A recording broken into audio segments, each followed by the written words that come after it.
Ayan mga idol, magandang gabi. Alright, ayan, pakita ko na sa inyo yung ating gulong na B-rubber kasi papakabit na natin siya. Makikita natin yung itsura tsaka yung lapad niya sa 120 by 70 by 14 na size. Pang rear tire natin siya sa PCX mga idol. Ayan, B-rubber. Titingnan rin natin yung mga linya niya, yung quality. Sa quality hindi pa natin ma-check mga idol. Pakita ko na lang after 1 month kung ano bang tibay nitong B-rubber. Nabili natin siya ng, ayan, lalagay ko na lang sa screen yung presyo tsaka yung shop.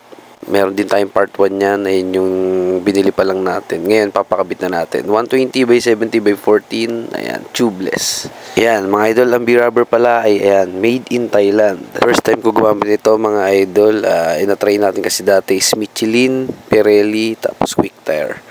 Ayan, tatry natin yung mga gulong katulad ng ginagawa natin sa langis para alam natin kung ano talaga yung pinakamatibay, yung maganda, yung makapit, yung ganun, depende. Ito pa lang na-order natin mga idol, may kasama na siyang B-rubber na sleeve. Ayan, kung makikita nyo, kung mahilig kayo sa mga magbiyahe sa mainit. Ayan mga idol, nasa biyahe na tayo, on the way na tayo sa shop, papakabit na natin yung B-rubber. Ayan pala mga idol, kasabi natin papakabit dyan yung G-rin natin na mags. Kasabay nung B-rubber na tire sa likod. And mga idol, nandiyan na tayo sa shop.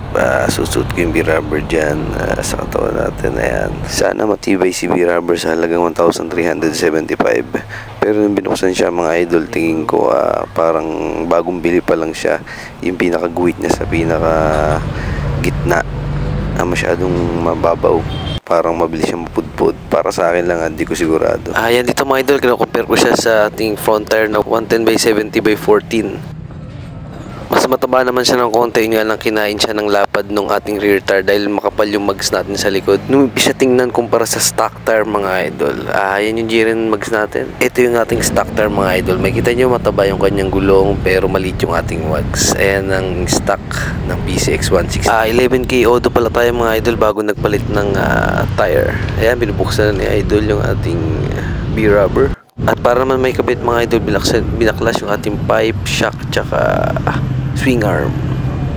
At maya lang mga idol, ayan, nabaklas na. Mapapalitan na ating gulong na kalbo, tsaka ang ating rim set na 30 ng size, magiging 40 na siya mga idol. Dami nagsasabi mga idol maganda raw ay B-Star, pero tinry muna natin si B-rubber kasi mura lang. Ayun yung mga linyang sinasabi ko na bandang gitna na parang mababaw lang siya mga idol, kaya kasi tingin ko mabilis siya mapudpud.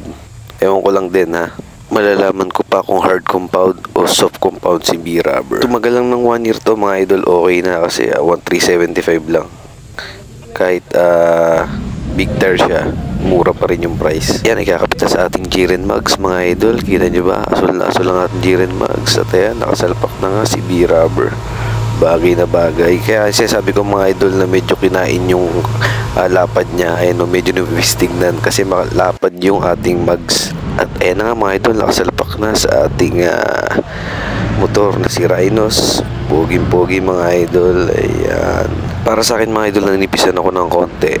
Next, palit natin ng tire. Try ko yung 130 by 70 by 14. Kasi parang kasya pa sa tire hugger. Parang di tayo magtatanggal ng tire hugger. Ayoko kasi mga idol nung tanggal yung tire hugger pag mag 140 by 70 by 14 ako.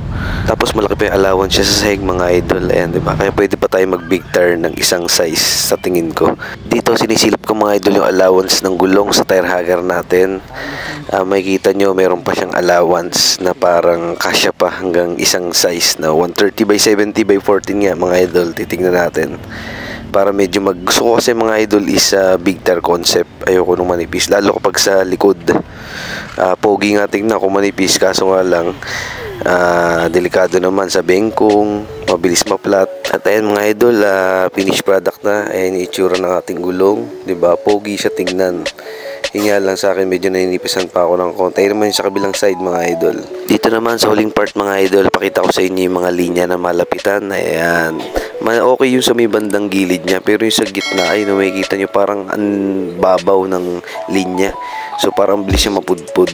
Pero di ko rin sure mga idol, sa tingin ko lang yun. Yun mga idol, kung gusto nyo bumili ng B-rubber, lagay ko sa description. At ilalagay ko na lang din mga idol sa screen yung pinaka-shop sa Shopee. Hanggang dito lang muna mga idol. Ride safe. Peace out.